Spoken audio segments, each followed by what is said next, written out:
Hello and welcome back to the Make Event Studio. So we have had a lot of questions off you, our clients, about virtual events.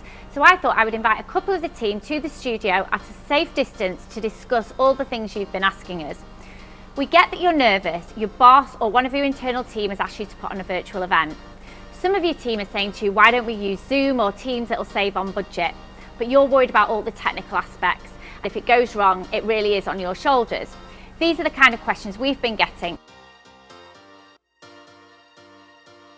We approach a virtual event just as we would a normal live event. Everything that needs to be considered in a live event to make it up to be really meaningful is something that we will consider for a virtual event as well. So we want to start with kind of what do you want to communicate, and then we'll walk through the whole delegate journey as we would planning a live event, just to make sure that through all the different touch points we're considering all the different ways to bring it to life.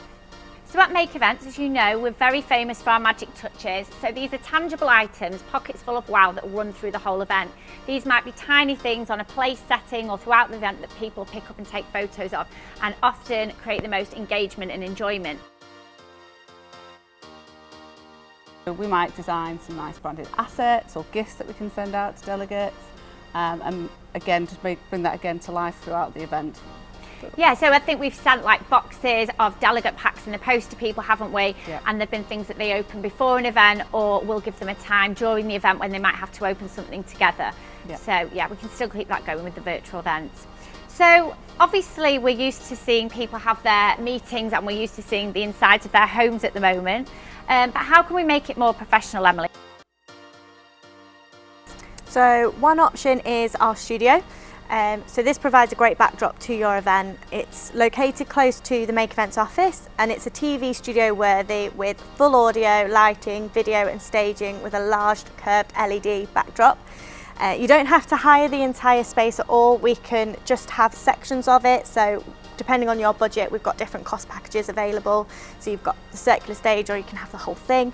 Or alternatively, if you wanted to showcase a new location or do it at your office, we can bring the studio to you and do something custom as well. Fantastic.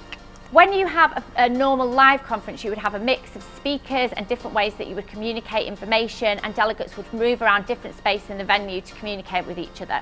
So how do we translate that live event into a virtual event? I'm just going to talk to Emily for a moment about that. So I think the main thing is don't ever compromise with your virtual event. Your messaging still needs to be the same, and you can still bring all those elements to life. You just need to find a different platform to do it. So you can still have your speakers, you can still have your panel discussions, you can still have your breakout rooms, you can have your pre-coffee before your conference, or encourage small groups to get together afterwards to have a virtual drink.